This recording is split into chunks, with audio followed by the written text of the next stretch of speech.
Clotilde Leguil, bonjour. Je ne Bonjour. savais pas que j'allais m'adresser à une franco-hongroise en retraçant votre biographie avec vous. Votre famille paternelle n'a jamais quitté la Hongrie et votre père est un réfugié politique qui est arrivé en France en 1957. On y reviendra. Mais avant, disons, d'évoquer, disons, cette double généalogie, vous êtes né en 1968. Comment se sont passées ces premières années parisiennes, disons, pour vous, sachant que très tôt, il y avait des allers-retours à Budapest? En effet, je suis née le 4 juin 1968 et la date a son importance puisque, à la toute fin de sa grossesse, ma mère qui était seule à Paris parce que mon père était en tournage à l'époque au Brésil, avec un réalisateur qui s'appelle Édouard Loons pour tourner un film, Grabuge, qui d'ailleurs n'est jamais sorti. Et donc, elle était seule à Paris juste avant, son accouchement et elle a absolument voulu aller voir ce qui se passait place de la Sorbonne et elle a demandé à un ami de mon père de l'emmener place de la Sorbonne alors qu'elle était enceinte jusqu'au cou parce qu'avant d'accoucher, elle voulait avoir vu une fois, voilà, cette effervescence, qui était place de la Sorbonne. Donc ça, c'est quelque chose qu'elle m'a raconté et qui m'a marquée et je crois qu'elle avait beaucoup de sympathie, pour le mouvement de 68. Alors moi, j'ai passé une enfance, donc parisienne, dans le 5e arrondissement à Paris. J'ai eu la chance de vivre dans le 5e, d'abord du côté du Jardin des Plantes et après du côté de la rue Mouffetard. Et j'ai eu la chance d'être dans un quartier qui était un quartier de cinéma, parce que mon enfance a été marquée par le fait d'aller beaucoup au cinéma. Ma mère m'emmenait beaucoup voir tous les films d'art et d'essai. Évidemment, c'était lié aussi à sa rencontre avec mon père qui était chef opérateur. Et donc ce rapport au cinéma, disons, a été très précoce, et en particulier au cinéma américain, au cinéma hollywoodien, que j'ai beaucoup aimé. J'ai commencé un peu finalement à m'initier à la culture, à rencontrer la culture par le cinéma. Et en même temps, ma mère m'a transmis aussi assez tôt le goût de la littérature, de la psychanalyse et des livres finalement. Ça s'est plus passé, par elle et j'ai eu la chance de pouvoir aller, au lycée Henri IV où je suis restée de ma 6e jusqu'à ma terminale et je dois dire que, finalement, quand j'y repense aujourd'hui, je me dis que ça a beaucoup compté et que j'y ai fait de bonnes rencontres, à la fois amicales, qui finalement, n'ont pas subi l'usure du temps, voilà et puis avec, des grands professeurs, notamment des professeurs de lettres surtout, mais qui m'ont fait découvrir, voilà la poésie de Baudelaire, le théâtre, la littérature de Balzac et voilà, ça a été disons ça a été, décisif, voilà, dans mon orientation future. Avant de revenir sur ce parcours scolaire et sa suite, pouvez-vous préciser un peu l'ambiance, disons, dans votre milieu familial? Parce que vous aviez l'air de me signifier que c'était extrêmement vivant, ambiance de tournage, votre père était chef opérateur, donc il y avait énormément de monde, j'imagine, qui passait à la maison, notamment les réalisateurs.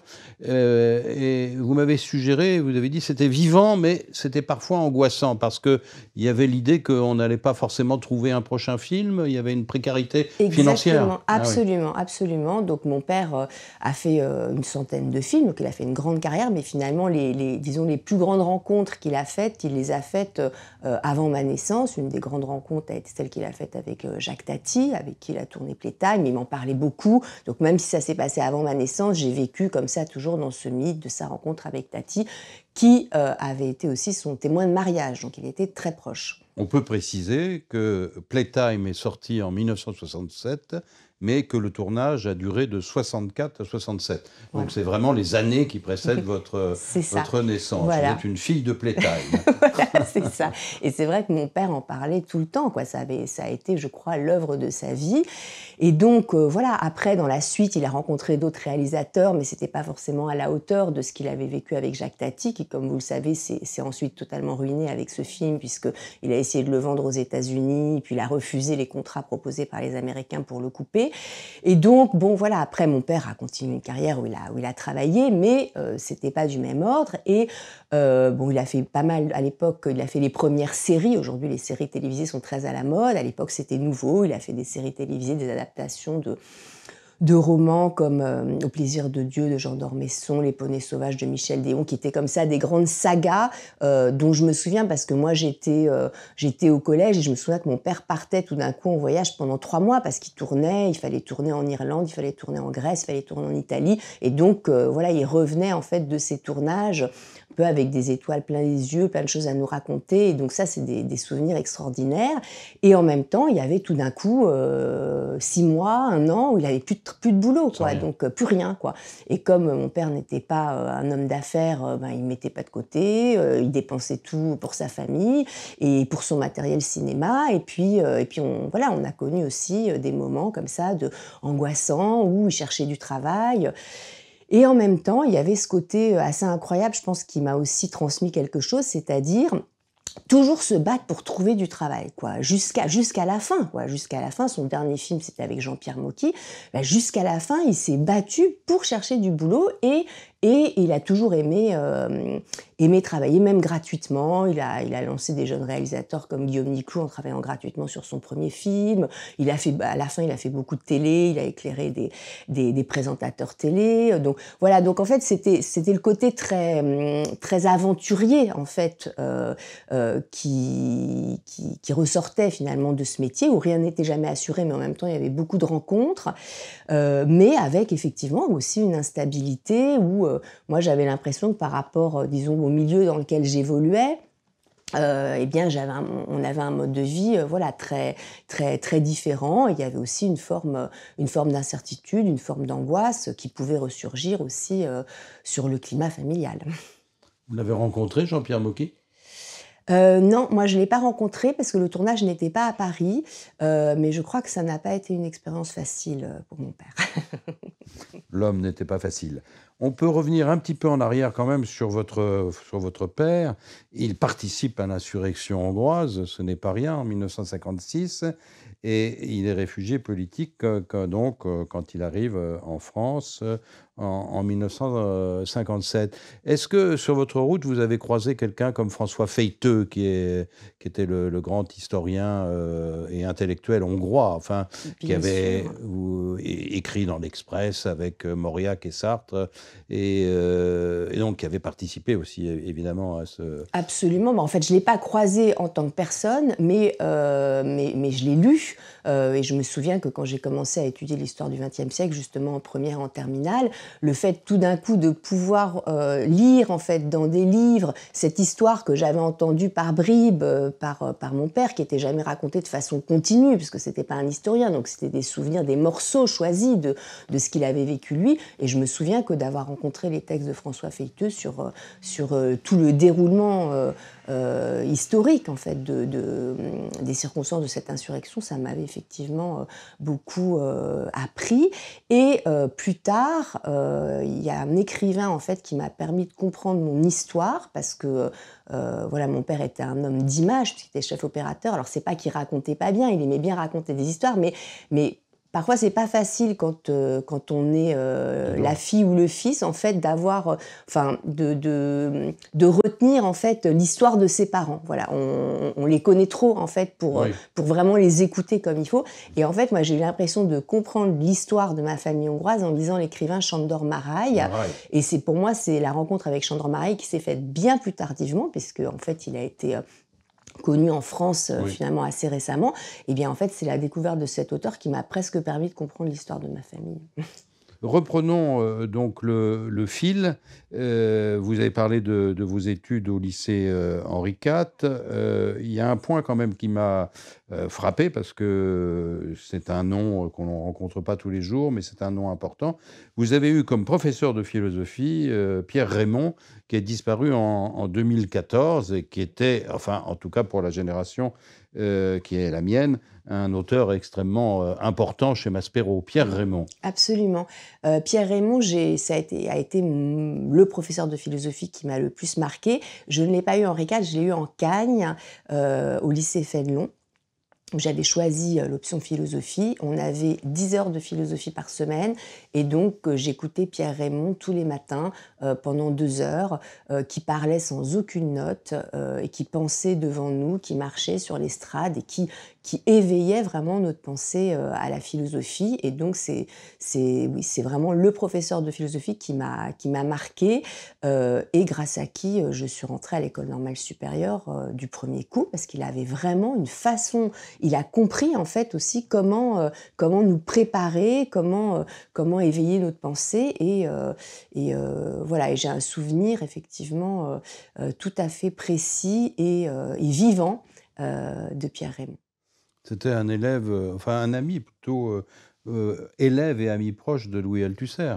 Oui, absolument. Alors ce qui était un peu tragique, mais qui était aussi touchant du coup chez ce professeur, c'est qu'il se confiait un peu parfois à ses élèves sur son rapport avec Althusser, donc je pense qu'en même temps il l'a écrit aussi, donc je ne dévoile rien d'intime en le disant, mais il nous avait dit que en fait le jour où Althusser a commis le crime qu'on connaît et donc a décompensé, en fait, il a décidé que lui n'écrirait plus jamais. Lui, en tant qu'élève de Louis Althusser, ne prendrait plus la plume. Et bon, le rapport n'était pas évident. Pourquoi lui ne devait plus écrire? Mais ça a fait cassure, je pense, pour un certain nombre d'élèves de Louis Althusser.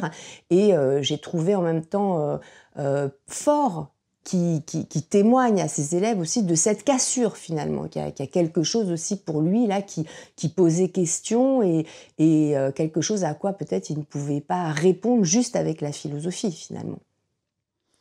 Alors, pendant toutes ces années, au lycée, disons, jusqu'à l'agrégation, vous faites des allers-retours, si j'ai bien compris, Budapest, puisque toute la famille paternelle, grands-parents, les tantes, etc., sont restés à Budapest. C'est ça. Alors, comment vous vivez cet aller-retour Paris-Budapest tous les ans? Oui, ce qui est étonnant, c'est qu'en fait, quand on est enfant, on se rend pas nécessairement compte qu'on franchit le rideau de fer, que tout d'un coup on arrive dans une autre Europe. Moi, ça faisait partie de mon enfance d'aller chaque année à Budapest, au moins 2 semaines, et même que ma famille hongroise parfois vienne séjourner plusieurs mois dans notre appartement parisien, puisqu'en fait, ils avaient besoin d'une autorisation pour sortir de leur pays et pour venir voir mon père.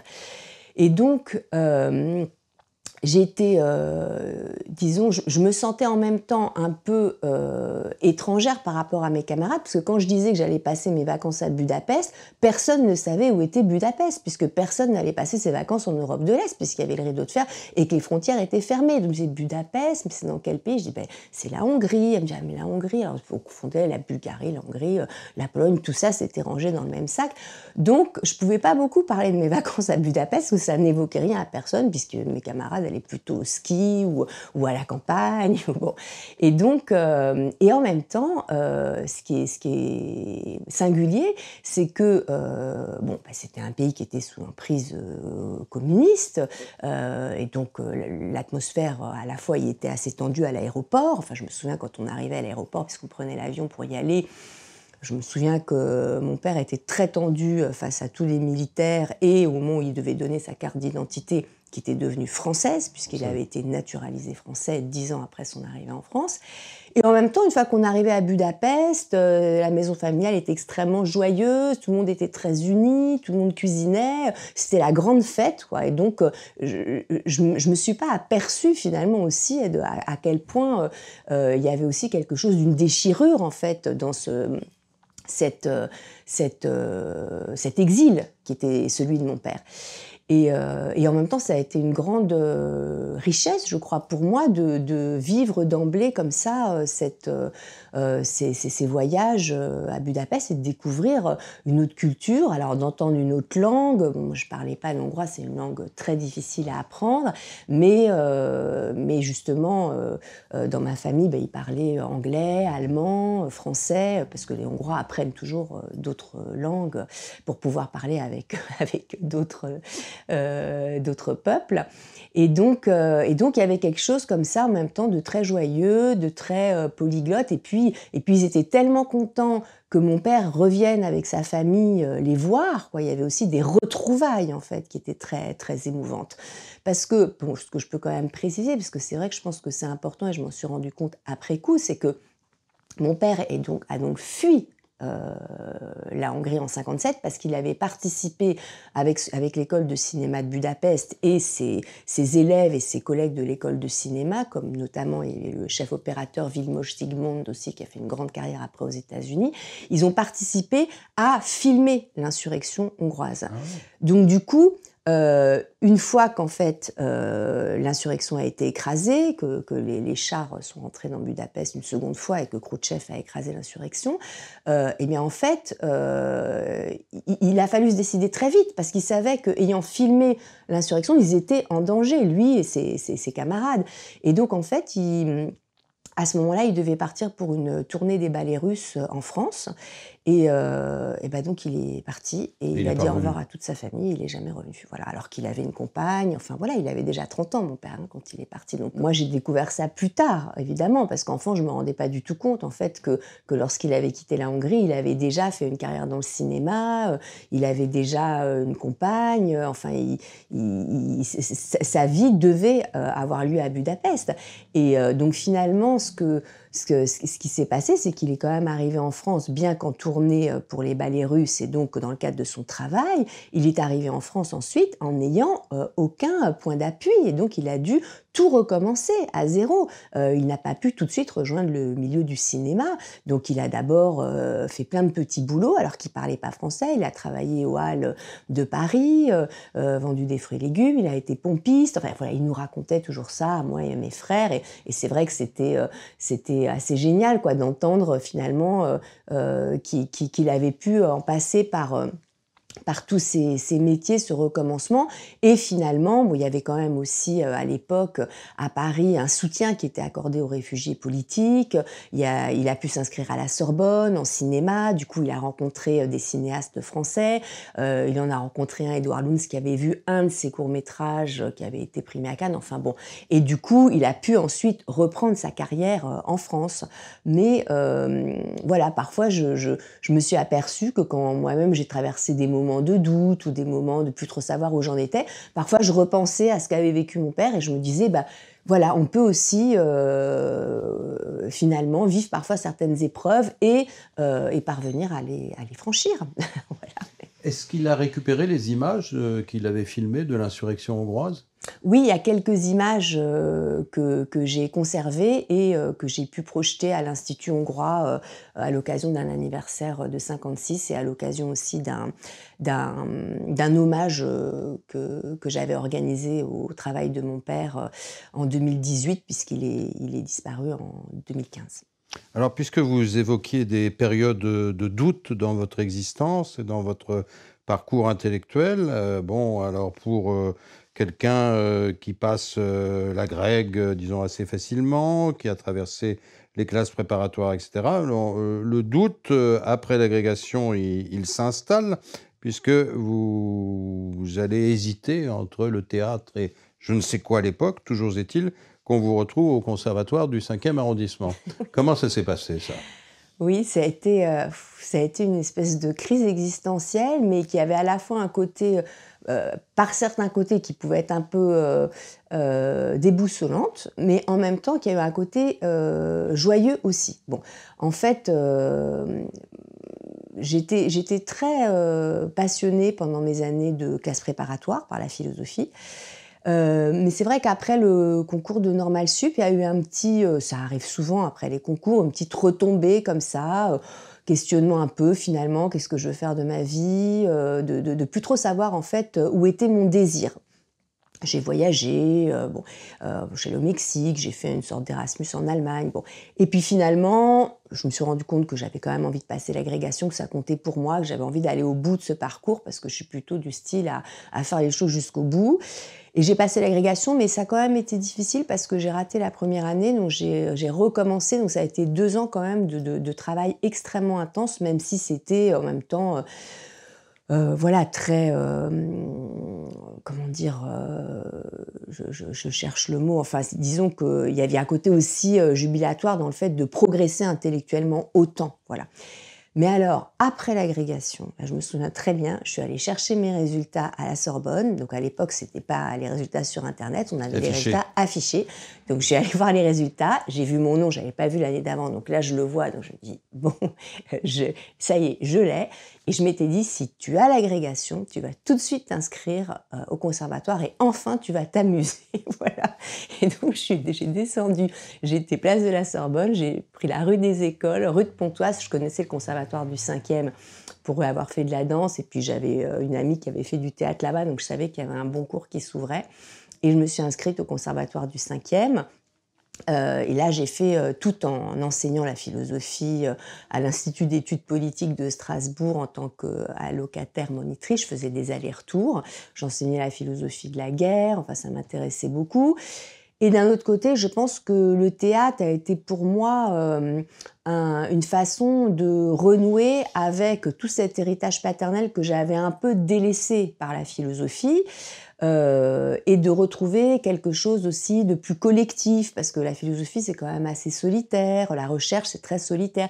Et j'avais besoin de cette expérience collective, cette expérience de troupe, et puis peut-être voilà, de vivre à travers les personnages quelque chose d'un rapport au texte qui prend aussi au corps et qui est très vivant. Et en fait, disons que ça m'a un peu réanimée après ces années de concours qui, à la fois, bien sûr, sont des années de formation qui sont décisives pour la suite, mais qui sont aussi parfois des moments où on se replie un peu sur soi, où on fait finalement que travailler en vue d'un concours, et puis à la fin, on est un peu vidé de sa sève, quoi, voilà. Et je crois que j'ai retrouvé voilà, une joie, en fait, dans l'activité, dans la culture, avec le théâtre. Mais vous aviez des rôles de prédilection ? En fait, mon professeur de théâtre avait compris qu'il fallait pas me donner de rôles tragiques, et il me donnait plutôt que des rôles comiques ou alors semi-comiques. Donc il m'a fait beaucoup jouer Feydeau, beaucoup jouer Tchekhov, et voilà, Feydeau et Tchekhov, c'était un peu mes deux dramaturges préférés, et je dois dire que je me suis vraiment bien amusée. Et à tel point que, enfin, je me suis plus qu'amusée, enfin, ça a été un peu une révélation, à tel point que je me suis posé la question, je me suis dit, mais peut-être que tu t'es trompée de voie, en fait, peut-être qu'il faut que tu deviennes actrice, surtout que mon prof de théâtre m'y poussait. Et donc là, il y a eu un moment quand même, c'est un peu de crise quand même, parce qu'il fallait choisir, et en même temps, j'aimais l'activité intellectuelle aussi. Et puis, c'est pas la même chose de faire partie d'un cours de théâtre où on rencontre une troupe, et puis de se lancer après dans un métier, dans une forme de solitude aussi, où il va falloir chercher du travail. Et puis, bon, pour le coup, j'avais plus l'âge de passer les concours, parce que moi, j'ai commencé le théâtre, j'avais déjà 23 ans, et le Conservatoire national, il faut le passer, je crois que c'est les 23 ou 24 ans, l'âge limite, ou même plus jeune. Donc, du coup, voilà, et puis je voulais gagner ma vie, parce que ça, c'était une dimension très importante pour moi. Donc, du coup, bon, j'ai pas réussi à faire ma thèse en même temps que le théâtre, j'ai mis ma thèse de côté. Et puis surtout, entre-temps, j'ai commencé une analyse. Voilà. J'ai rencontré la psychanalyse, qui m'a permis aussi d'essayer de questionner un peu ce qui m'arrivait, quoi, finalement. Pourquoi est-ce que je trouvais plus trop, je savais plus trop finalement ce que je voulais faire de ma vie. Et puis, bon, ça a été un moment difficile pour moi, parce que c'est un moment où j'ai perdu ma mère, et donc il y a eu beaucoup de choses qui se sont nouées ensemble dans un moment décisif, la perte d'un parent, quand même une grande épreuve dans la vie. J'étais jeune, moi-même, j'étais pas encore mère. La rencontre avec le théâtre qui me faisait renouer avec l'univers de mon père, et l'univers que je trouvais joyeux, et en même temps mon goût pour les choses intellectuelles, quoi. Donc en fait, il fallait que je trouve une solution, quoi. Et c'est la psychanalyse qui m'a aidée, en fait. En quelle année vous commencez une analyse J'ai commencé mon analyse, j'avais 25 ans. Donc c'est à ce moment-là que votre mère décède. Un peu plus tard, j'avais 28 ans. Oui. Voilà, mais Enfin, c'était vous dans étiez un jeune. contexte, voilà, qui a été, lié à ça. Enfin, c'était l'épreuve de la rencontre avec aussi, la mort, épreuve face à laquelle finalement, en tout cas le savoir philosophique ne m'aidait pas. Là, j'avais besoin vraiment de voilà, enfin, c'est la rencontre avec la psychanalyse qui m'a permis de traverser aussi ce moment, et puis, bon, rencontre amoureuse aussi, bien sûr, de vie qui a été décisive, mais c'est la psychanalyse qui m'a permis, en tout cas, de trouver comment dénouer quelque chose qui était devenu un peu embrouillé pour moi et qui faisait que je savais plus trop où je voulais aller. Alors, ce qui est étrange, c'est que vous énoncez à la fois votre parcours philosophique, votre entrée en psychanalyse, toute l'épaisseur existentielle qu'il y a derrière cela. Mais d'un point de vue extérieur, c'est étonnant de voir que finalement, vous avez réussi à travailler à la fois sur Sartre et Lacan, c'est-à-dire des auteurs qu'on n'a pas l'habitude de rapprocher. Et pourquoi je vous dis ça? Pour une raison bien simple. Lacan, traditionnellement, on le met dans le camp des anti-philosophes, au sens noble, hein, comme Wittgenstein, Pascal ou d'autres, etc. Et Sartre, il n'y a pas plus philosophe que Sartre, en tout cas du point de vue de l'ontologie et de la critique, de la raison dialectique, etc. C'est quand même étonnant que vous ayez réussi, disons, à joindre en quelque sorte les deux bouts avec ces deux auteurs, non? Oui, mais finalement, j'ai bien fait de ne pas faire ma thèse au moment où j'y arrivais pas, parce que je devais faire ma thèse sur Sartre quand j'avais 23 ans après l'agrégation, et j'ai vu qu'il y avait quelque chose qui ne voulait plus, voilà, qu'il fallait pas que je me force, là, il y avait quelque chose qui ne voulait plus en moi. Et finalement, le fait de m'être formée à la psychanalyse pendant plusieurs années m'a permis de redécouvrir la philosophie autrement, parce que Lacan a un rapport très fort avec la philosophie. Il n'est pas seulement anti-philosophe, il s'est servi de la philosophie pour dépsychologiser la psychanalyse, en fait. Et il a introduit énormément de concepts philosophiques en psychanalyse, comme le sujet, tout simplement. Déjà, le sujet, avec Lacan, l'inconscient, ça devient le sujet de l'inconscient. Bon, le sujet, c'est un concept philosophique. Il a introduit la dimension du désir, il a introduit la dimension du manque, il a introduit la contingence, enfin, autant de concepts qui ont réveillé en moi, en fait, mes lectures sartriennes de l'époque, mes cours aussi d'agrégation sur Sartre que j'avais adoré. Et sachant que ce qui m'avait plu chez Sartre au départ, c'est quand même ce côté philosophie concrète aussi, c'est-à-dire que c'est quand même un penseur de situations concrètes, et j'avais aimé ce concret, enfin, surtout dans L'être et le néant, plus que la critique de la raison dialectique. Moi, c'est plus le Sartre des années 40 et 50, celui de L'être et le néant, du Baudelaire, voilà, c'est ce Sartre-là qui m'avait vraiment touchée. Et aussi le mode de vie, je crois, le mode de vie de Sartre et Beauvoir. Beauvoir avait aussi représenté évidemment une figure pour moi, alors que je choisissais des études de philosophie. Et donc, en fait, je suis revenue à la philosophie grâce à la psychanalyse, grâce à la découverte du rapport que Lacan pouvait avoir à la philosophie.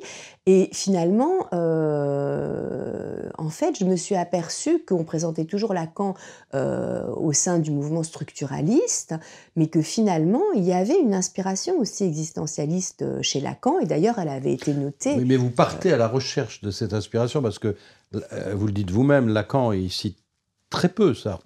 C'est vrai. Enfin, vraiment, enfin, peut-être 2-3 fois. C'est vrai. Et donc, vous allez le chercher C'est vrai. là où il n'est pas, quoi. C'est vrai, et il le cite très peu, et en même temps, quand il le cite, il lui rend quand même hommage. Par Oui, exemple, oui. quand il parle du regard, quand Lacan fait du regard un objet dans la psychanalyse, l'objet regard, dit comme ça, enfin, quand on est philosophe et qu'on a étudié Sartre, ça ne peut pas ne pas évoquer les développements sartriens sur le regard dans L'être et le néant. Et d'ailleurs, Lacan les cite dans le séminaire 11.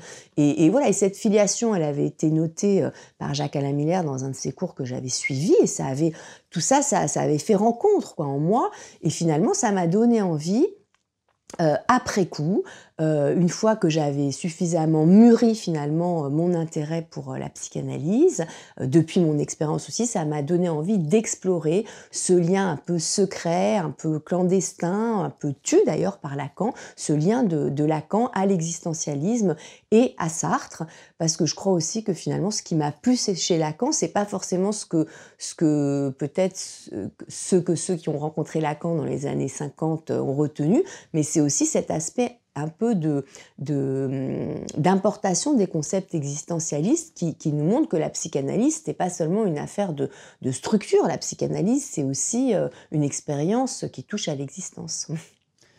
Et c'est à la suite, disons, de cet ouvrage ou pendant que vous êtes en train de l'écrire, que vous suivez les cours de Jacques-Alain Miller au CNAM, ou c'est la même époque? Oui, en fait, j'ai découvert d'abord le département de psychanalyse de Paris 8 et en même temps que je me formais à la psychologie, parce que j'en suis aussi passée par une reprise d'études de psychologie avant de me former à la psychanalyse, en même temps que je faisais mon analyse. Je découvre le département de psychanalyse de l'université Paris 8 Saint-Denis, anciennement Vincennes. Et là, en fait, je suis un séminaire de DEA de Serge Cotet, qui était aussi un agrégé de philo, et je rencontre finalement un autre rapport au savoir qui fait une place à la philosophie, mais de façon détournée, disons, dans l'usage que Lacan en a fait. Et ça m'a accroché, en fait, ça m'a permis de, justement, ça m'a redonné goût au savoir, là où, en fait, bon, j'étais un petit peu lassée après les années de concours. Et puis, je découvre aussi la clinique, parce que du coup, au département de psychanalyse, on s'inscrivait aussi, on suivait des présentations cliniques. Donc, j'ai découvert les présentations cliniques d'Éric Laurent à Sainte-Anne. Enfin, c'était des moments extrêmement forts qui m'ont pris aussi au corps et qui m'ont vraiment donné envie, en fait, de m'engager dans la psychanalyse. Et après, je découvre le cours de Jacques-Alain Miller au CNAM, Conservatoire national des arts et métiers, que j'ai suivi et qui était évidemment un grand cours ouvert à tous, où Jacques-Alain Miller, pas seulement commentait Lacan, mais réinventait en quelque sorte la psychanalyse à partir aussi d'un certain nombre de références philosophiques. Voilà. Est-ce que vous avez le souvenir de présentations cliniques qui vous ont particulièrement marqué? Oui, bien sûr, j'ai le souvenir même du fait, disons, d'être bouleversée par les premières présentations cliniques. C'est-à-dire qu'il m'a fallu aussi avancer dans mon analyse pour pouvoir sortir des présentations cliniques sans presque sentir que j'étais totalement secouée. C'est très secouant, en fait, quand on se forme au départ. Enfin, d'abord, c'est la rencontre avec la folie. Et c'est comme si tout d'un coup, on découvrait aussi un monde, quoi. Un monde, et d'entendre comme ça la parole d'un sujet qui peut dire quelque chose sur son délire. Enfin, c'est extrêmement humain. Je crois que ça m'a bouleversée parce que c'est pour moi une rencontre profondément humaine. Et bon, les présentations psychanalytiques ne consistent pas à présenter une maladie, ça consiste finalement à présenter un discours, ça consiste à accéder à la parole même du sujet. Et je crois que ça a aussi complètement changé ma conception du sujet, voilà, de se dire qu'effectivement, comme Michel Foucault l'a vu, l'âge classique avait exclu la folie aux marges de la pensée, de voir que non, là, le sujet, c'est aussi le sujet de la folie. Voilà. Et alors je me souviens effectivement de certaines présentations, mais ce dont je me souviens aussi précisément, c'est de cet effet produit de rencontre avec la folie de cette façon. Alors peut-être une dernière étape, enfin disons parmi toutes ces marches, c'est celle qui va vous conduire vers une réflexion, enfin, sur la féminité, dans la mesure où votre premier livre s'appelle Les Amoureuses, il est paru en 2009, et c'est vrai que dans tout votre travail, par la suite, on retrouvera votre interrogation sur le corps féminin, la sexualité féminine, sur le rapport à l'autre, etc. Alors, comment celle-ci, disons, la réflexion sur la féminité, comment elle est apparue chez vous? Bah, c'est effectivement enfin, en tout cas, la parution de ce livre, Les Amoureuses, ça a vraiment été un franchissement pour moi parce que c'est mon premier livre. Je dois dire que j'ai écrit ce livre avant de faire ma thèse. C'est-à-dire que j'ai d'abord eu envie d'écrire un livre et en fait, l'interrogation sur la féminité, la sexualité féminine et même ce que Lacan appelle la jouissance féminine, qui est pas du tout une norme ni une condition, hein, qui est une expérience de corps, cette interrogation, en fait, elle a été un peu à l'origine aussi de mon expérience de l'analyse. Enfin, c'est aussi parce que j'avais besoin d'un lieu où parler de ce que je ne comprenais pas bien aussi de mon histoire de jeune fille, de mon histoire de femme en devenir, que j'ai eu recours à la psychanalyse. Et donc, ce premier essai, disons, pour moi, ça a été un peu l'invention d'une forme d'essai qui, qui correspondrait à mon univers à ce moment-là. C'est-à-dire, c'est pas vraiment un essai philosophique, c'est pas un essai juste psychanalytique, c'est un essai qui croisait le cinéma, puisqu'en fait je m'interrogeais sur le parcours d'héroïne de cinéma, qui croisait mon goût pour le cinéma, mon interrogation sur la féminité depuis la psychanalyse, et bien sûr aussi mon rapport à la philosophie et au concept. Et donc, en fait, dans cet essai, j'ai eu l'impression pour la première fois de ma vie, d'abord vraiment d'entrer dans l'écriture, et de nouer ensemble, à travers l'écriture, justement ce qui m'était apparu comme des registres que je n'arrivais pas à nouer ensemble, voilà, qui étaient la philosophie, le théâtre et le cinéma, et la psychanalyse. Et en fait, à travers cet essai, j'ai eu l'impression de nouer ensemble quelque chose qui m'était propre et de rencontrer un public en fait de lecteurs par rapport à cet essai. Ça a été aussi décisif parce que finalement, j'ai eu l'impression que enfin, ce qui m'était le plus singulier, bah, je pouvais le loger quelque part. Voilà. Et ce qui vous est le plus singulier, c'est peut-être justement cette insistance sur le corps féminin qui déjoue toute tentative de maîtrise, mais c'est pas évident à faire entendre cela. Parce que si je remplace corps féminin par corps masculin, le corps masculin déjoue toute tentative de maîtrise. Ça marche pas aussi bien. C'est vrai, enfin, finalement, si je fais un tracé depuis Les Amoureuses jusqu'à mon dernier livre, là, Céder n'est pas consentir, j'ai l'impression qu'il y a quelque chose qui converge, en Oui. effet, du côté du corps, et peut-être du corps féminin, et finalement, l'énigme aussi de ce qui se passe dans un corps, l'énigme de l'expérience du désir et de la jouissance, comme finalement nous rendant un peu étrangers à nous-mêmes ou étrangères à nous-mêmes. Voilà.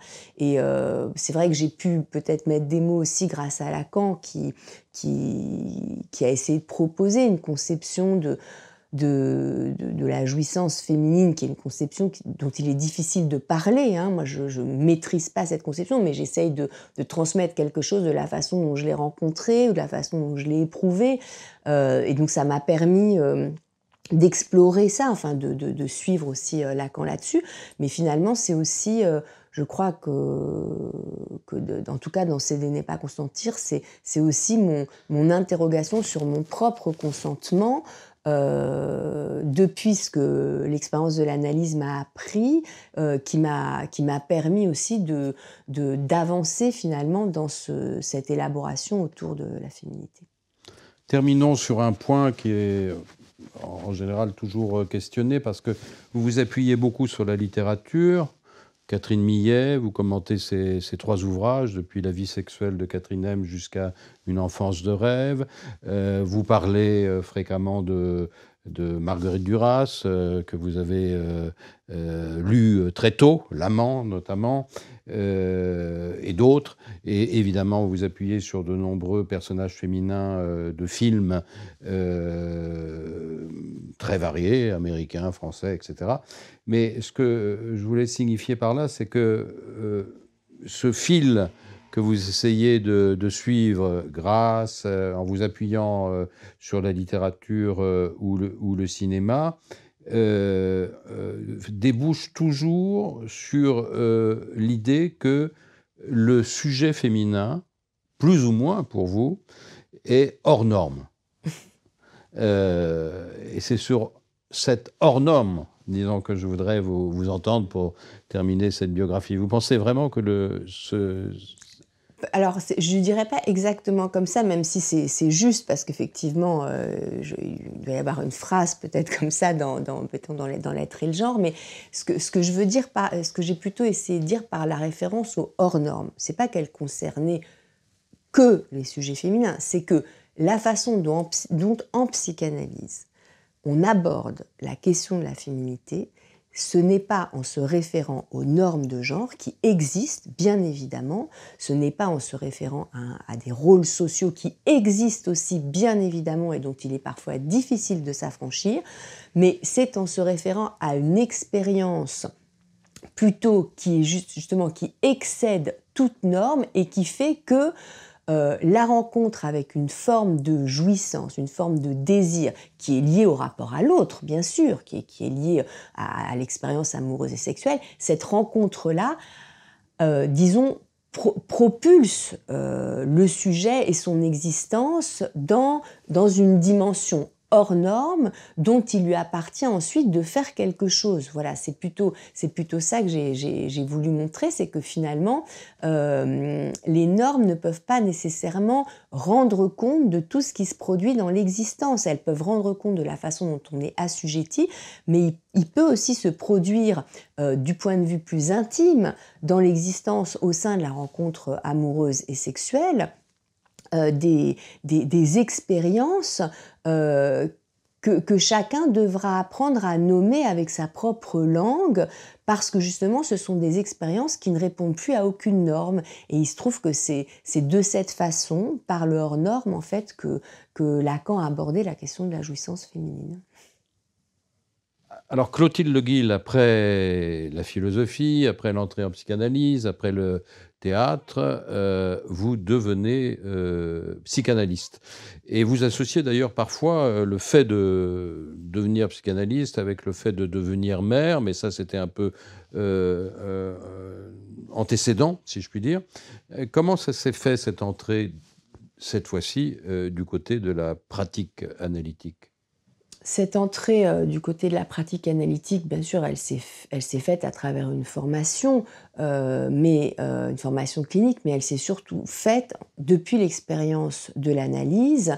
Et finalement, cette expérience de l'analyse, elle m'a conduit disons, à expérimenter certains franchissements subjectifs qui ont fait que le désir, comme Lacan dit, le désir de l'analyste, le désir de l'analyste a émergé en moi et que j'ai pu commencer à pratiquer la psychanalyse, mais après une très longue formation. Moi, je ne me suis pas installée du tout au début de mes années d'analyse. J'avais déjà fait 10 ans d'analyse quand je me suis installée.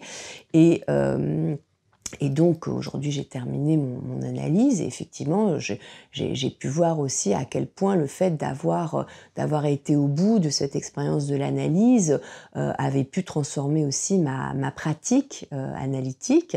Et je crois qu'il y a il y a une phrase de Lacan que j'aime beaucoup sur la position du psychanalyste où il dit que jamais il faut qu'il n'oublie sa fonction d'interprète dans la discorde des langages. Et j'aime bien cette phrase parce que elle dit bien, je trouve, quelque chose de l'attention qu'on doit toujours avoir à la langue de l'autre quand on est psychanalyste, non seulement bien sûr à la langue de ses patients, mais aussi à la langue de l'autre dans la société, et que finalement on n'est pas là pour prendre parti dans un débat idéologique, par exemple, mais on est là plutôt pour introduire de l'interprétation là où il peut y avoir une discorde. Voilà. Et moi, ça, c'est une position que je trouve en fait très, très puissante et en même temps qui donne une certaine solidité, c'est-à-dire qui fait que on sait depuis quel point on prend la parole, aussi bien lorsqu'on pratique la psychanalyse et qu'on interprète, que lorsqu'on prend la parole dans le champ de la société, finalement, pour défendre, comme j'ai pu le faire à différents moments, la valeur de la psychanalyse. Vous qui avez participé au livre noir de la psychanalyse... L'anti. l'anti-livre noir de la psychanalyse, pardon. Euh, Vous diriez quoi aujourd'hui par rapport évidemment aux thérapies courtes, aux sciences cognitives, etc., que la psychanalyse est en perte de vitesse ou est-ce qu'elle va recouvrer non pas la place qu'elle avait auparavant, mais reconquérir en tout cas une certaine place? Beh, j'ai l'impression que s'il y a eu un moment effectivement au moment de l'entrée dans le 21e siècle où en fait il y a eu des attaques très virulentes à l'égard de la psychanalyse et une montée en puissance du cognitivo-comportementalisme, j'ai l'impression qu'aujourd'hui finalement, en tout cas quand, bon moi j'ai pas un abord statistique, hein, c'est un abord au cas par cas, mais j'ai l'impression qu'en tout cas quand les sujets ont parfois d'abord rencontré des abords comportementaux ou cognitivistes et qui viennent à la psychanalyse, c'est qu'ils s'aperçoivent que finalement ils ont envie de traiter quelque chose par la parole, par le rapport au rêve, au cauchemar, à l'inconscient finalement, et que la question n'est pas tant bref ou pas bref en fait, la question c'est est-ce que ça va me permettre de changer quelque chose à ma vie lorsque je souffre d'un symptôme dans ma vie. Et j'ai le sentiment finalement que malgré tout, la force de la psychanalyse, c'est de donner une vraie valeur à la parole, justement en une époque où on a l'impression que la communication permanente dans le monde de la connexion conduit aussi à perdre un peu, disons, enfin, conduit la parole à perdre aussi une forme de valeur, valeur de vérité ou valeur de révélation de quelque chose sur le traumatisme de chacun. Et je crois que là, la psychanalyse, elle apporte quand même une respiration.